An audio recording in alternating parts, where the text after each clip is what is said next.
Hello everyone. Shri IAS academy में आपका स्वागत है। जैसा कि आप जानते हैं कि श्री आईएएस एकेडमी ने एनवायरनमेंट बुक सीरीज की शुरुआत की है, जिसमें ऑलरेडी हमारे 7 पार्ट आ चुके हैं।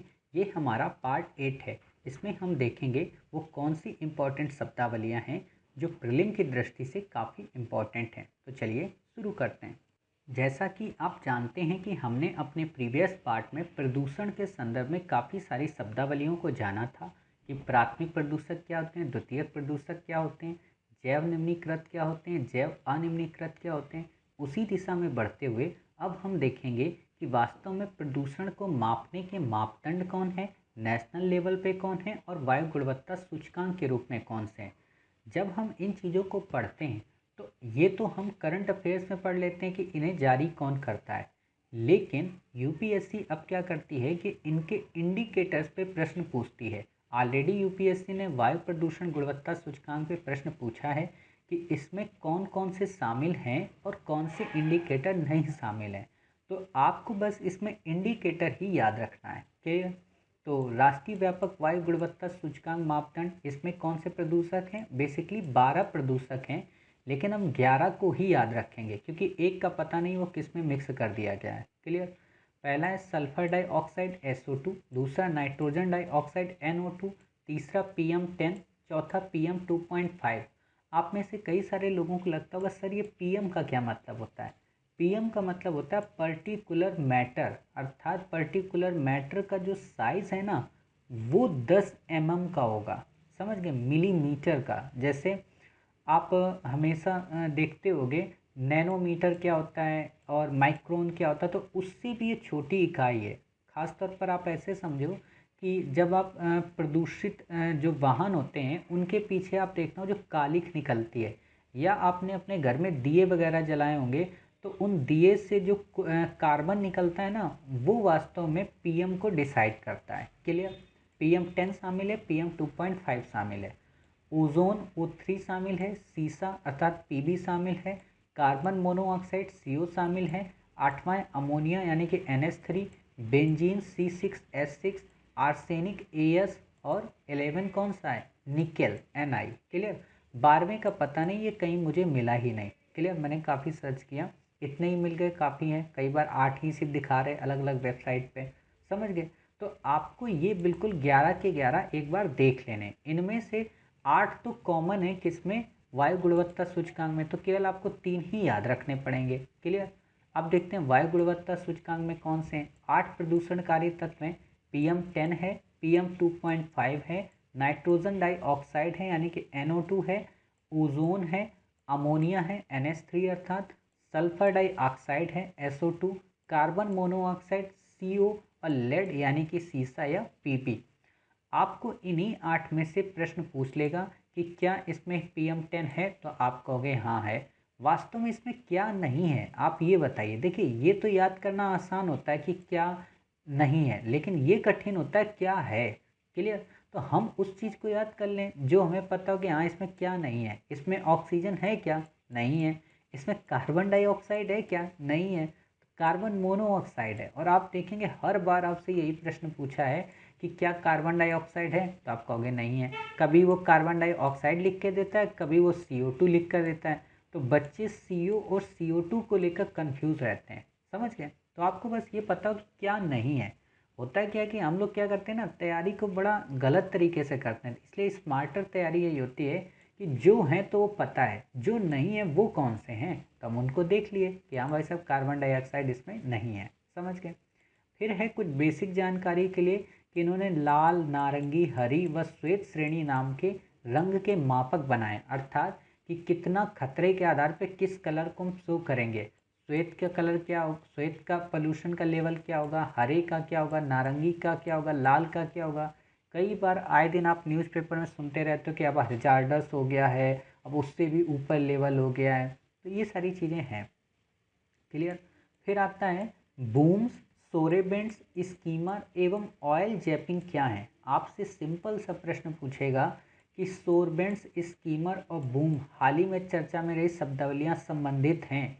तो आप बता सकते हो कि जो तेल का अधिप्लाव होता है, अर्थात जो तेल का समुद्रों में फैल जाता है, सागर में फैल जाता है, पानी में फैल जाता है, तो उसको सोखने की ये टेक्निक है या उपाय हैं। क्लियर? तो आप समझ सकते हो कि तेल नियंत्रण के उपाय हैं।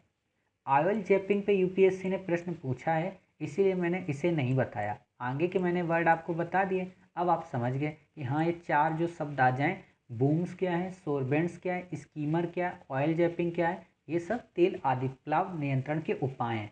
अब इनको आपको डिटेल में नहीं याद करना है कि स्कीमर एक तरीके का छोटा सा जीव होता है जो इन सबको खाने लगता है, बूम्स होता है इनको अपग्रेड करने लगता है, ये नहीं करना है, डिग्रेड वगैरह, इतना ही नहीं याद रखना। बस हमें वो याद रखना है जहाँ पे प्रश्न बन सकता है। क्लियर?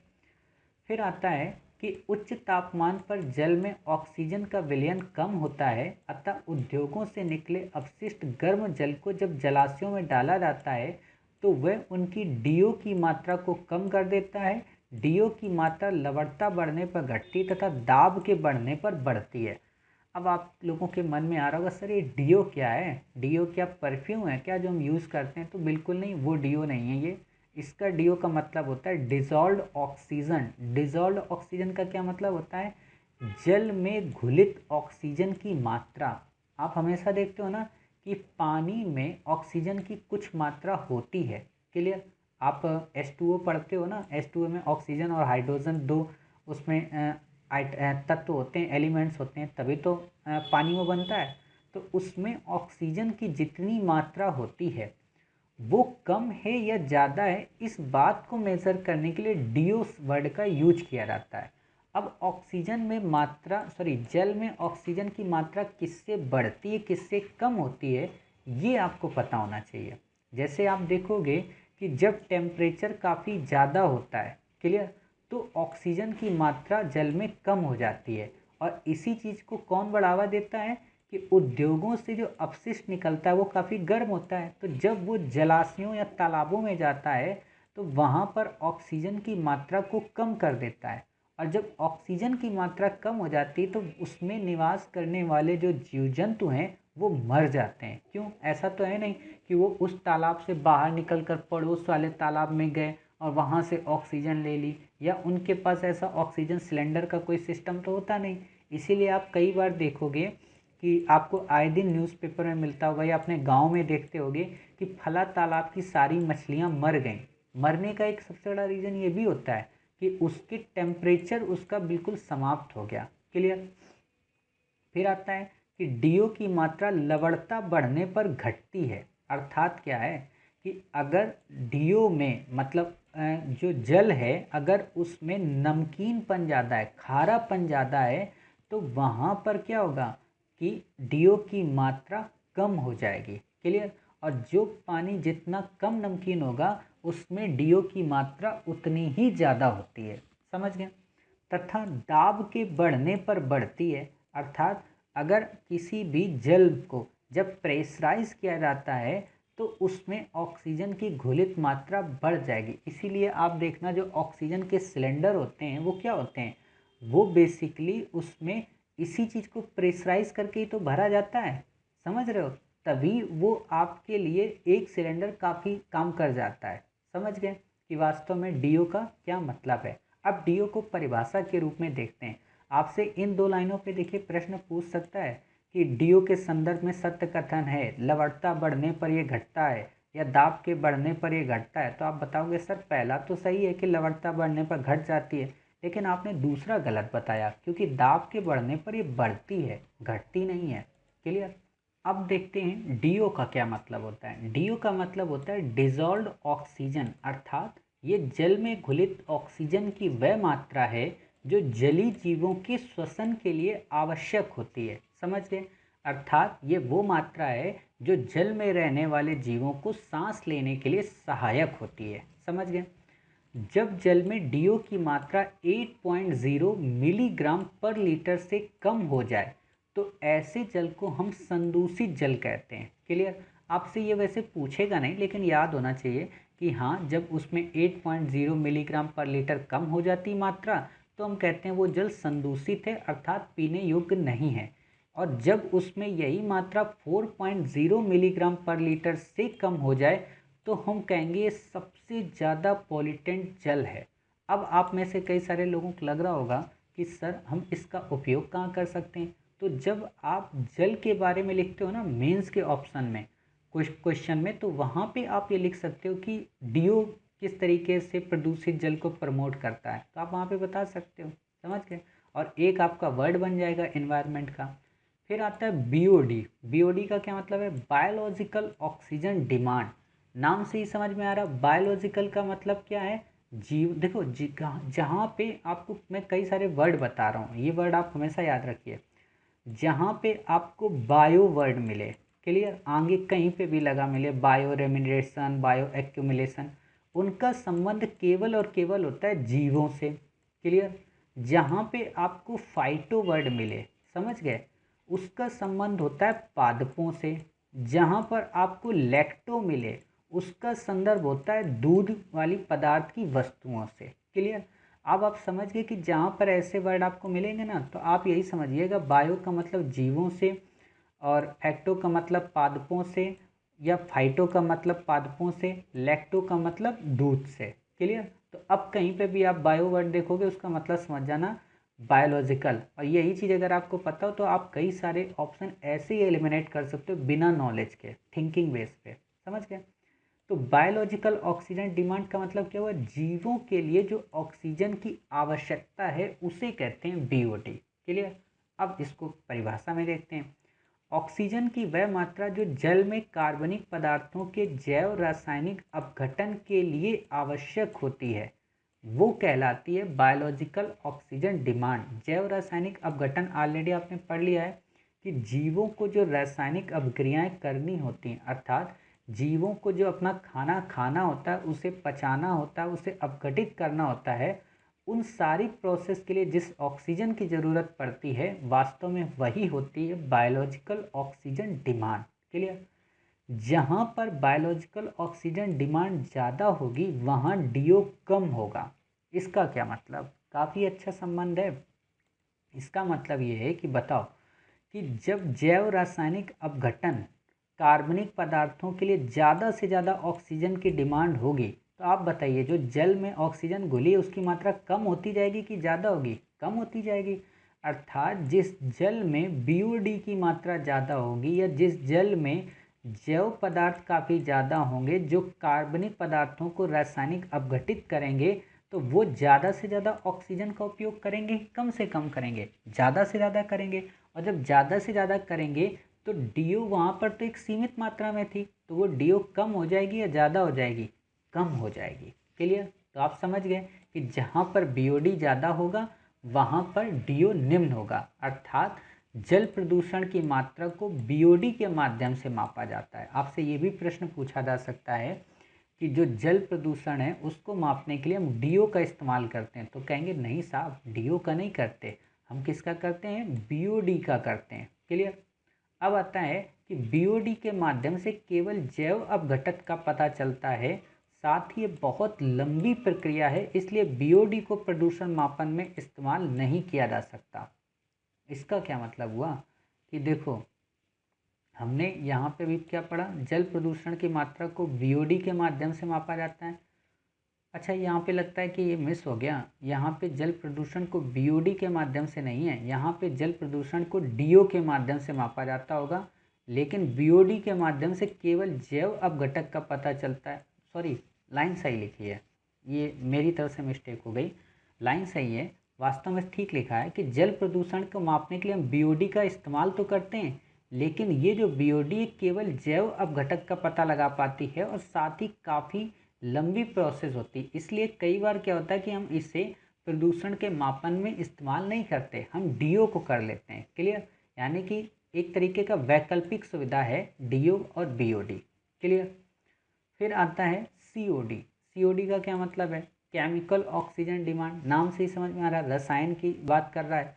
अर्थात जल में ऑक्सीजन की वह मात्रा जो उपस्थित कुल कार्बनिक पदार्थों, घुलनशील अथवा अघुलनशील, घुलनशील का मतलब क्या? डिग्रेडेबल, अघुलनशील का मतलब नॉन डिग्रेडेबल, कि ऑक्सीकरण के लिए आवश्यक होती, वो सीओडी कहलाती है। आपको बस ऐसी परिभाषाएं याद रखनी है। आपसे सामान्य प्रश्न पूछा जा सकता है कि बीओडी क्या होता है, COD क्या होता है, तो आप बता सकते हैं सामान्य रूप से इनका क्या मतलब होता है। फिर है ये जल प्रदूषण के मापन के लिए बेहतरीन विकल्प है, अर्थात ये जल प्रदूषण के मापन के लिए है तो बेहतरीन विकल्प, लेकिन इसे अपनाया नहीं जाता है। क्लियर, तो आप समझ गए। फिर आता है एम्पियन। एम्पियन क्या होता है? एम्पियन का पूरा नाम है मोस्ट प्रोबेबल नंबर्स, अर्थात जिस जल में जल मल जैसे जैविक अपशिष्टों का प्रदूषण होता है उसमें ई कोलाई जैसे जीवाणुओं की संख्या अधिक पाई जाती है। इसका क्या मतलब हुआ? अर्थात जो जल अपशिष्ट पदार्थों से युक्त होता है, समझ गए, उसमें ई कोलाई बेसिकली एक प्रकार के बैक्टीरिया होते हैं। क्लियर, और ये क्या करते हैं, उस जल को और ज़्यादा अपशिष्ट बनाते हैं। आपने देखा होगा कि जो जल सीवर का होता है उसमें कई छोटे छोटे कीड़े होते हैं, बिल्कुल सफ़ेद सफ़ेद टाइप के, खूब ज़्यादा उसमें उछलते कूदते हैं, वो वास्तव में ई कोलाई ही होते हैं। क्लियर, एम्पियन परीक्षण की सहायता से ई कोलाई आदि जीवों को पहचाना एवं मापा जाता है। अर्थात मोस्ट प्रोबेबल नंबर का काम क्या है कि जो ई कोलाई बैक्टीरिया हैं उनकी पहचान करना। क्लियर, प्रदूषित जो जल होगा वहाँ पे उच्च एम्पियन पाया जाता है। बस इससे ज़्यादा आपको नहीं याद रखना। अब जल प्रदूषण से संबंधित कई सारी बीमारियां हैं। हो सकता है यूपीएससी आपसे इंडिपेंडेंट रूप से सुमेलित करने को प्रश्न पूछ ले, इसलिए आपको पता होनी चाहिए कि पारायुक्त जो बीमारी है वो किससे होती है? पारायुक्त जो जल है उससे कौन सी बीमारी होती है? मिनीमाटा। कैडियम प्रदूषण जो है उससे इटाई रोग। सीसा युक्त जो है उससे एनीमिया। एस्बेस्टस से फेफड़ों का कैंसर होता है। क्लियर, तो ये चीज़ें आप देख सकते हो। फिर नाइट्रेट से ब्लू बेबी सिंड्रोम, फ्लोराइड से फ्लोरोसिस रोग, आर्सेनिक युक्त जल से ब्लैक फुट रोग। क्लियर, आपको बस इतना याद रखना है, इससे ज़्यादा कुछ भी नहीं याद रखना है।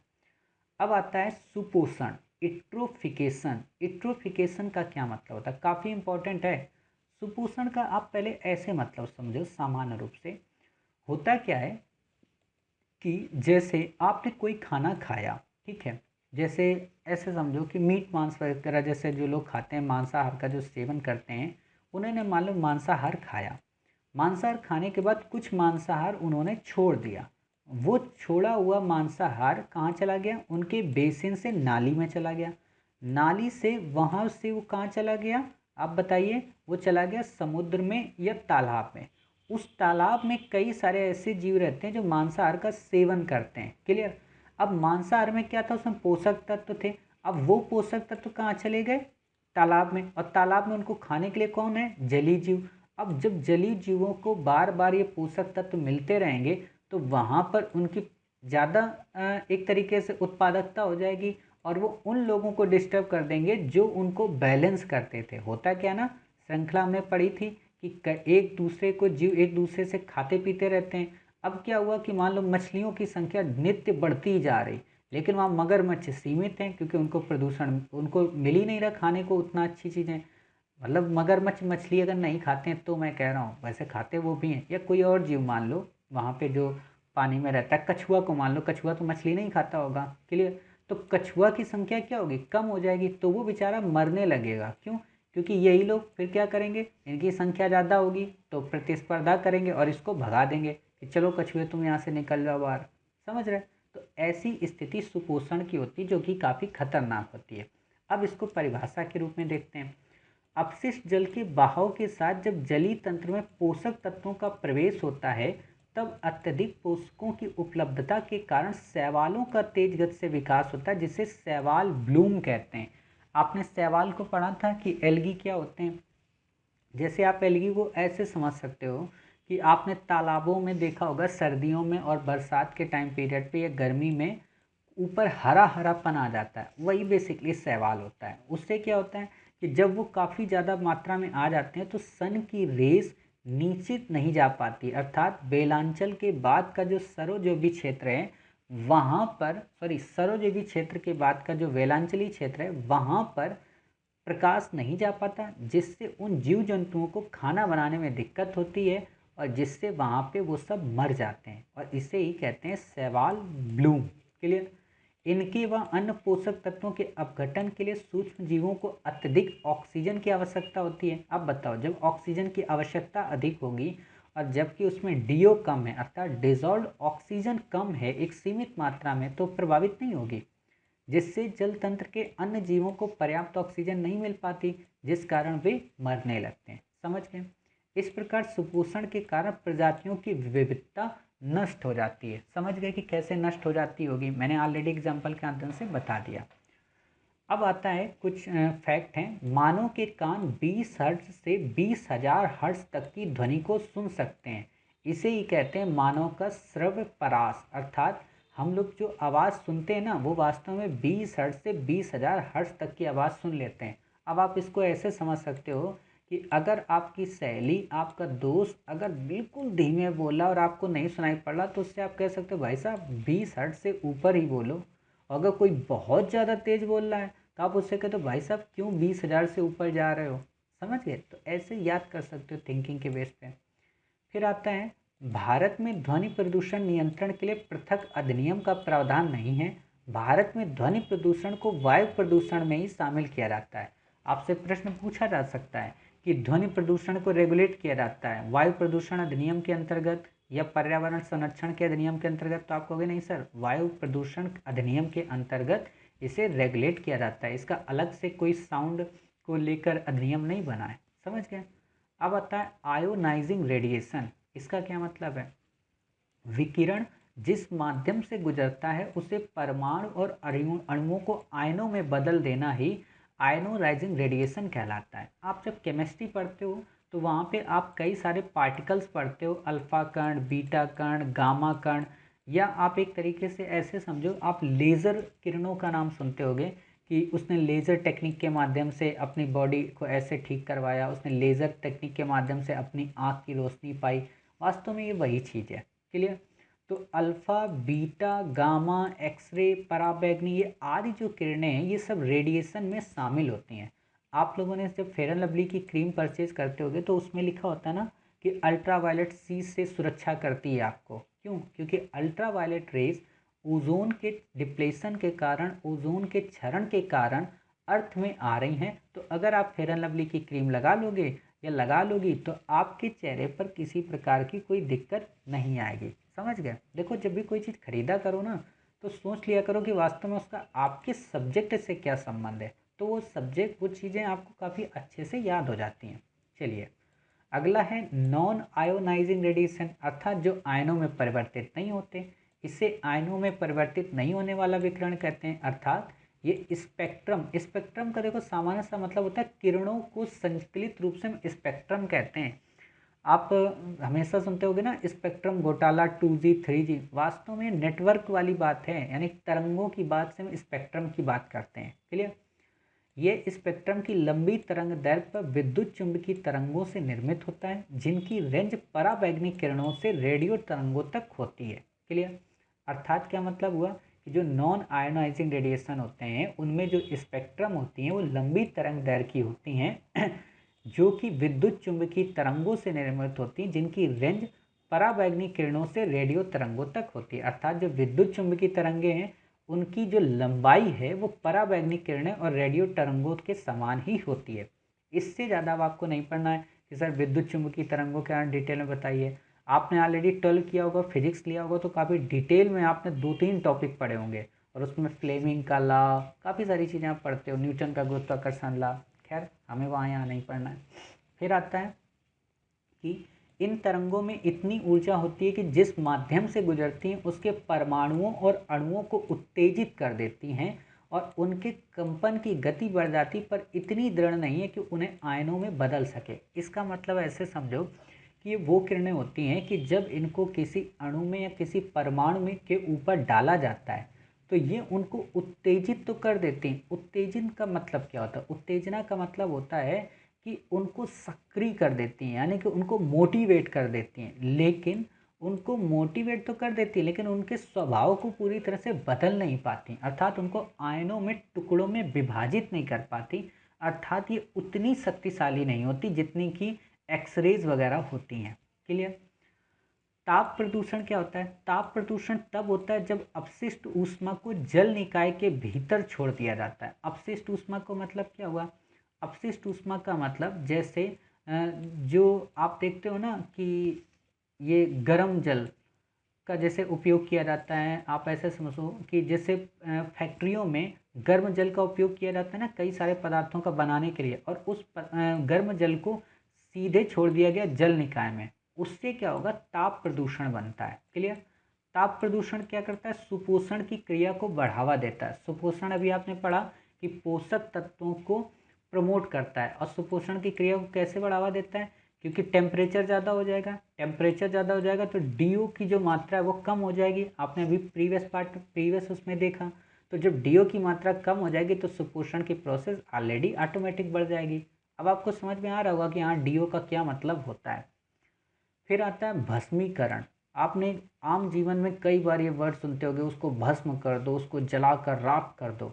वास्तव में भस्मीकरण का मतलब यही होता है दहन, अर्थात उसे जलाना। भस्मीकरण एक निपटान विधि है जिसमें अपशिष्ट पदार्थों का दहन शामिल है। अर्थात जो अपशिष्ट पदार्थ होते हैं ना, जैसे आप देखा करो कि ये जो कूड़ा कचरा होता है ना, इसको क्या किया जाता है, जो कूड़े वाली गाड़ियाँ आती हैं इनको काफ़ी हाई टेम्परेचर में, लगभग 3000-4000 डिग्री सेल्सियस के टेम्परेचर पे उनको अपशिष्ट पदार्थों को पूरी तरह से समाप्त कर दिया जाता है, राख में तब्दील कर दिया जाता है। क्लियर। भस्मीकरण में ठोस अपशिष्ट को 1000 डिग्री सेल्सियस पर जलाया जाता है। देख लिया आपने, ठोस अपशिष्ट हो, राख हो, गैस व ऊर्जा में परिवर्तित हो जाते हैं। समझ गए कि कोई भी ठोस अपशिष्ट है उसे राख में, गैस में, ऊर्जा में तब्दील कर देते हैं। अब आता है वर्मी कल्चर। वर्मी कल्चर नाम से समझते हुए केचुए से संबंधित है। इसके अंतर्गत अपशिष्ट पदार्थों में केचुए को मिलाया जाता है, जो इन पदार्थों को तोड़कर इसमें एवं उसमें मलोत्सर्ग द्वारा इसे पोषक तत्वों से समृद्ध बनाता है। आप में से कई सारे लोग किसान परिवार से होंगे, या आप खेतों में कभी जाते होंगे, या आपके घर के आसपास या पार्क में आपने देखा होगा कि कहीं पर मिट्टी खुली होती है, मतलब मिट्टी में भुरभुरापन होता है, ऊपर छोटे छोटे, ऐसा लगता है जैसे किसी ने इसको धीरे धीरे करके खोदा है। वो वास्तव में केचुआ होता है। उसको क्या करता है, वो मिट्टी को खाता है और पोटी करता है। जो पोटी करता है वास्तव में वो काफ़ी उर्वरक होती है। इसीलिए कई बार आपने देखा होगा कि जो जैविक फसलों की उपज की जाती है वो केचुए के माध्यम से की जाती है। क्लियर। तो आप समझ गए कि वर्मी कल्चर का क्या संबंध है। फिर आता है बेसल कन्वेंशन, एक अंतर्राष्ट्रीय संधि है जो ई अपशिष्ट के दो देशों के बीच स्थानांतरण को प्रतिबंधित करती है। आपने इस वर्ड को तो सुन लिया, खैर कोई बात नहीं। आपने एक वर्ड और सुना था जब मैं आपको इकोनॉमी की बुक सीरीज करा रहा था, कि इकोनॉमी की बुक सीरीज में मैंने क्या पढ़ाया था आपको, बेसल मानक अर्थात बेसल स्टैंडर्ड, और ये क्या है, बेसल कन्वेंशन। आपसे प्रश्न पूछा जा सकता है कि बेसल मानक पे तो पूछ लिया, और उसमें ये भी ऑप्शन दिया था कि ये पर्यावरण से संबद्ध है क्या, क्या ये बैंकों से संबद्ध है, तो वहाँ पे तो बैंक आ जाता है क्योंकि वो स्टैंडर्ड थे, मापक थे। लेकिन कन्वेंशन अगर पूछे तो आप कहोगे ये पर्यावरण से संबंधित है। क्लियर। भारत में खतरनाक अपशिष्ट प्रबंधन संचालन एवं अंतर्देशीय हस्तांतरण अधिनियम 2008 को अधिसूचित किया है, जिसमें ई अपशिष्ट भी शामिल है। आपसे प्रश्न पूछा जा सकता है कि जो 2008 का अब खतरनाक अपशिष्ट अधिनियम है उससे ई अपशिष्ट को बाहर रखा गया। ई अपशिष्ट का क्या मतलब, जैसे आपका मोबाइल फ़ोन है, जब ये ख़राब हो जाता है, या आपका लैपटॉप है, आपकी टीवी है, टीवी का मतलब टेलीविज़न, कई सारे आपके ऐसे इक्विपमेंट्स हैं, इलेक्ट्रॉनिक उपकरण जो कि खराब हो जाते हैं, तो उनको क्या किया जाता है, उनको जिस वेस्ट के रूप में संबोधित किया जाता है वो सब ई वेस्ट कहलाते हैं। क्लियर। यद्यपि इस नियम में कोबाल्ट 60 जैसे रेडियो एक्टिव अपशिष्टों को शामिल नहीं किया गया है, क्योंकि ये परमाणु ऊर्जा अधिनियम 1962 के अंतर्गत आते हैं। आपको दे सकता है कि ई अपशिष्ट के साथ साथ इसमें कोबाल्ट 60 भी शामिल है, तो आप कहोगे नहीं सर, कोबाल्ट जो 60 उसे शामिल नहीं किया गया क्योंकि उसे परमाणु ऊर्जा अधिनियम के अंतर्गत शामिल किया गया है। क्लियर। तो इस तरीके से आपने ये सारे टॉपिक हमारे साथ कवर किए। अगले पार्ट में हम कई सारे नए टॉपिक पढ़ेंगे, अर्थात ई कचरा प्रबंधन नियम क्या होता है, और कई सारी अन्य शब्दावलियाँ जो प्रीलिम की दृष्टि से काफ़ी इम्पॉर्टेंट हैं। तो आज हमने क्या क्या पढ़ा, Basel convention, vermiculture, non ionizing radiation, सुपोषण, साथ ही हमने ये भी पढ़ा कि डिजॉल्व ऑक्सीजन क्या होती है, एम्पियन क्या होता है, सीओडी क्या होती है, बीओडी क्या होती है। क्लियर। काफ़ी इंपॉर्टेंट टॉपिक आज हमने कवर किए। साथ ही आपको वायु प्रदूषण गुणवत्ता सूचकांक और राष्ट्रीय व्यापक वायु गुणवत्ता सूचकांक के संदर्भ में भी कंप्लीट कराया। उम्मीद है आपको आज का टॉपिक काफ़ी अच्छा लगा होगा। मिलते हैं फिर से एक नए पार्ट में, तब तक अपना ख्याल रखिए और स्वस्थ रहिए।